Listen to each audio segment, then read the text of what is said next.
Hi there, my name is Ron Rogers, and this presentation is titled Airshow Tragic Ending, The Shortest Era, Thunderbirds Flying the Thunderchief F-105 Bravo. The Thunderbirds flew this aircraft for their shortest season so far since their inception in 1953. They've flown 8 different aircraft. This aircraft only flew 6 air shows. From April to May 1964, it flew 6 air shows, like I mentioned, and on the 7th one, during a pull-up, and I'll describe this in more detail, the aircraft catastrophically failed. The structure failed, and the pilot was killed. There was no surviving this accident whatsoever. Now, Republic Aircraft, of course, an aircraft company that no longer exists as an independent company, it's been absorbed, of course, but like a lot of companies have been. But back in the 50s, they had some interesting naming conventions. Of course, we have the F-105 Thunderchief. The Thunderbirds, starting in 1953, flew 3 different Republic aircraft. And for the first 130 shows in the first 2 years, from 53 to 55, they flew Republic's F-104G Thunderjet. For their 55 season, they switched to the faster swept-wing F-84F Thunderstreak. And then they switched again a year later to the supersonic North American F-100C Super Sabre. Now, switching to the F-105 Thunderchief almost didn't happen. The process started in 1958, and it was plagued with a lot of problems, a lot of maintenance issues in that. And in the interim, they thought about using the T-38, which is interesting because we all know that it had a also unfortunate short history much later. But this was back in '63 when they were considering using the T-38. And at the time, it was a nice, new, good-looking aircraft, but they TAC has always had, and I think rightfully so, the attitude of we want to use a frontline fighter in our demonstration because, okay, I flew the 38, I love the 38, and you go in an air show and watch it fly. Well, you go into training command, you won't get to fly the 38 like the Thunderbirds flew the 38, but it's an interesting aircraft and a beautiful aircraft and does a nice display, but it doesn't have the power or the majesty of a fighter like the F-105 or especially like the later ones, the F-4 and the F-16. Those aircraft just have a very great presence. So we almost had T-38s back in 1963, but they finally decided, TAC goes, it's got to look like a frontline fighter. And so they decided we're going to go with the frontline fighter. We're going to go with the 105. Well, they had a lot of trouble with the conversion of the 105. Like I said, it went over a period of 6 years, and in fact, there was one period where the aircraft set for 18 months. They had a lot of wiring issues. The wiring was deteriorating, and of course, the team had gotten rid of their F-100Cs. They turned those in, and they were modified and sent back to squadron. So they kind of had no choice once they turned them over. They were going to a new aircraft, and by the time they turned the F-100Cs over, the 105 was supposedly ready to go. They made quite a few interesting modifications to it, though. They actually put in a smoke system that had the capability of doing colored smoke. The fingertip guys in the formation were going to have colored smoke where everybody else had white smoke. They never really ended up using this because one of the chemical components in the smoke was tetrachloride, and that is a toxic chemical, and spraying that on crowds probably wasn't the best PR thing to do for the Air Force. So they decided, no, we're not going to do that. But they had quite a few interesting modifications. Now, as for some of these modifications, the fuel system was modified. They ended up having a boost pump that operated in the inverted position to give them more inverted flight time. That, of course, is something very necessary, the way the aircraft is flown in the air show. They also did a few other interesting things. If you're familiar with the 105 at all, and the pilots who flew it love it, and it was a moving, fast low-altitude aircraft. And it had an interesting type of afterburner nozzle, if you will. They were actually, they functioned as nozzles and speed brakes. And they were 4 pedals, if you will, that when extended in the slipstream, they were speed brakes, but they're also used as nozzle, and in the non-afterburning sense, they were closed down. But when you go to afterburner, they need to open up to allow for the increased thrust.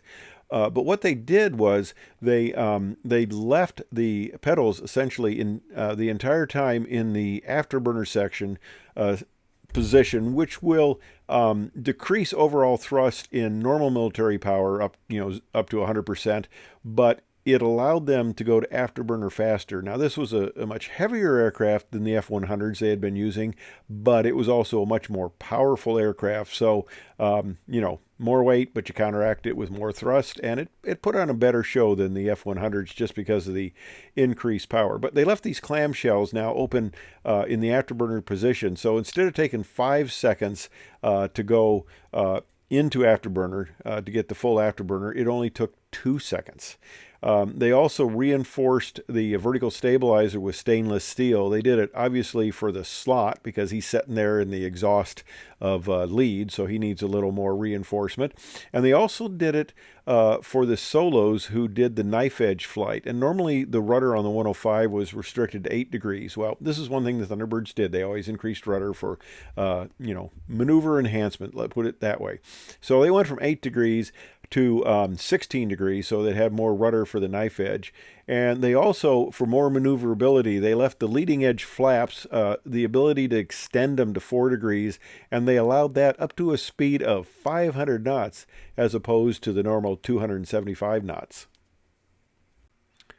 Now, the Thunderbirds received their last F-105B just 11 days before the start of the 1964 show season. Now, 5 of the 6 Thunderbirds had previous experience as Thunderbirds, but by the time the first show started, the majority of the pilots only had 10 hours in the aircraft. It's amazing to fly these type of maneuvers with such a little experience in the actual aircraft. But amazingly, a lot of these aircraft have similar flight characteristics.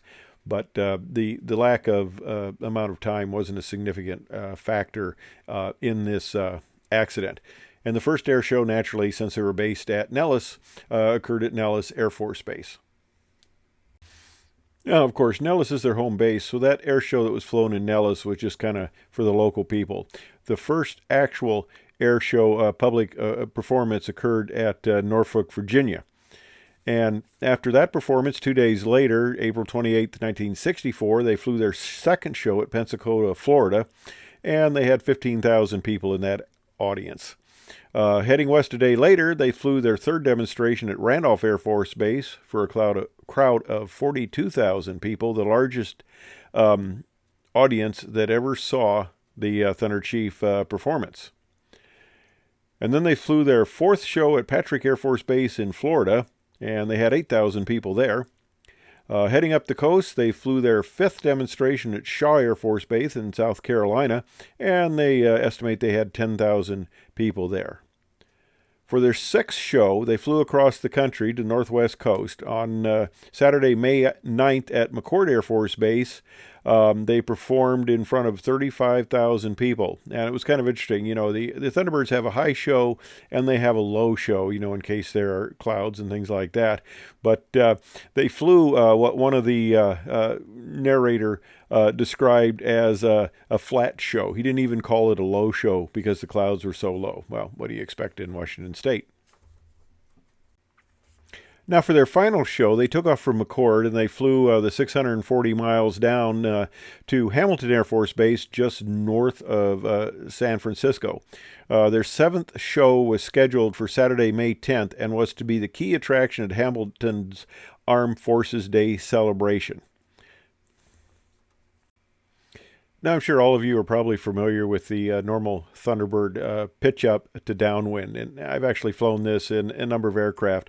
It's kind of fun because it's very aggressive. You do a 6G pull up to about 40 degrees, and then you just essentially float up to the 1,500 foot pattern altitude. It's actually quite fun maneuver.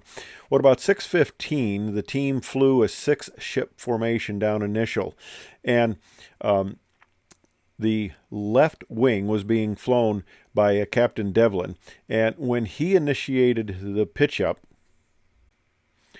the aircraft structurally failed. The aircraft broke into two, and the primary cause of the accident was material failure. The initial structure break is undetermined, but most likely was located in the fuselage backbone area, and this, of course, was an unsurvivable type of catastrophic breakup of the aircraft. A metal plate on top of the fuselage had failed, causing the plane to break apart after the cockpit. They later, of course, beat this area up. And due to the work involved, it became obvious there would be a considerable delay in releasing the F-105Bs back to the Thunderbirds. They began looking for replacement aircraft for the 1964 season. And after a couple days later, they released the aircraft, and they told them to fly it very gently to the depot. And they were flown to the depot and deconverted from Thunderbird livery and back into service. Now, the Thunderbirds thought, okay, what are we going to go to? They looked at the T-38 again, and they looked at the F-4, but they decided for the time being they would go back to F-100s. This is the aircraft they had experience in. But they went back, since the F-100Cs had been turned in and returned to squadrons, they went back and they used F-100Ds. And of course, it's interesting to note that when the F-105 broke up, there was a lot of debris on the runway, but these guys fly these air shows with what's known as air show fuel, which is not a lot of fuel. And Tower said the runway is closed, and Lead basically said, no, we're going to land. They didn't have the fuel to go anywhere else, and they came in and successfully land without hitting anything. But this was of course, shortest season on history for the Thunderbirds using a particular aircraft. And it is the first time that they left an aircraft because of an accident. The second time, of course, was 17 years later on January 18th, 1982, and I talk about that in another video discussing that, and that was during the practice session of the Thunderbirds flying the T-38. And they decided after that, they got rid of the T-38 and they went to the F-16s, which has proven to be just an amazing demonstration team. And a funny side story is I'm upgrading to captain on the Airbus 320, and I'm in school, and I sat down next to my stick buddy, my co-pilot, and I noticed that he's got his bag open, and he's got this little business card on it. It says Thunderbird number 1, Steve Anderson. And I said, that's you? And he goes, yeah, boss. So I got to have, as my stick buddy and co-pilot through training, lead of the Thunderbirds. And it was a really former lead of the Thunderbirds. He had been Thunderbird lead for 2 seasons. And we went up to Bremen, Germany for training because they didn't have enough simulators in the States for the training at the time. And we had a fun time over there in Germany. Flying the simulator and drinking beer till very early in the morning and touring northern Germany. Anyway, that's the story of the short time of the F-105 Bravo with the Thunderbirds. I hope you enjoyed it. Thanks for watching.